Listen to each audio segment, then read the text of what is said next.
আমাকে আপনাকে সহ সৃষ্টির সকল কিছুই আল্লাহ তাআলা সৃষ্টি করেছে। তবে আল্লাহ তাআলাকে কে সৃষ্টি করেছে? যুক্তি দিয়ে বিবেচনা করলে কিন্তু এই প্রশ্নটা যৌক্তিক। কারণ আমরা জানি সকল সৃষ্টির একজন স্রষ্টা থাকে। সেই যুক্তি থেকে প্রশ্নটা আসে যে সমস্ত সৃষ্টির যদি একজন সৃষ্টিকর্তা থাকে তাহলে আল্লাহ তাআলার সৃষ্টিকর্তাটা কে?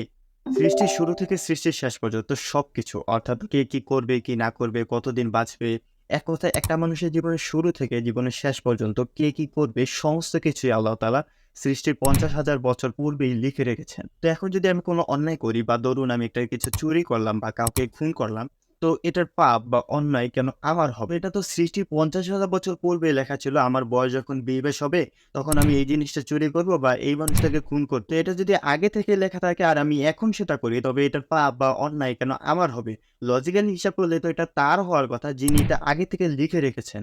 বর্তমান সময়ে শুধু ইসলাম ধর্মবিদ্বেষী বা অমুসলিমদের মধ্যে না, অনেক মুসলিমদের মধ্যেও এই ২ টা প্রশ্ন কমন। আর এই ২ টা প্রশ্নের উত্তর না জানার কারণে অনেক অমুসলিমদের কাছ থেকে মুসলিমদের নানা ধরনের কথা শুনতে হয়। আর এমন অনেক মুসলিম আছে যারা কিনা এই ২ টা প্রশ্নের উত্তর না জানার কারণে তাদের ঈমান নিয়ে তারা নিজেরাই সংশয় আছে। তো সকলকে উদ্দেশ্য করে বলছি, এই ২ টা প্রশ্নের উত্তর বা এই ২ টা প্রশ্নের বিশ্লেষণ নিয়ে আমি আমার নেক্সট ভিডিওতে ডিটেইলসে আলোচনা করব। আপনার মনে যদি এই ২ টা প্রশ্নের কোনো একটা প্রশ্ন নিয়ে সংশয় থাকে তাহলে আপনাকে বলব, আমার নেক্সট ভিডিও যেটা কিনা ৯ তারিখে আপলোড হবে সেই ভিডিওটা অবশ্যই দেখবেন। সেই ভিডিওতে আমি আমার সাধ্যমতো যতটুকু সম্ভব সবটা দিয়ে এই ২ টা প্রশ্নের উত্তর বোঝানোর চেষ্টা করব। এতক্ষণ সঙ্গে থাকার জন্য ধন্যবাদ। দেখা হবে পরবর্তী ভিডিওতে। সে পর্যন্ত ভালো থাকবেন, সুস্থ থাকবেন।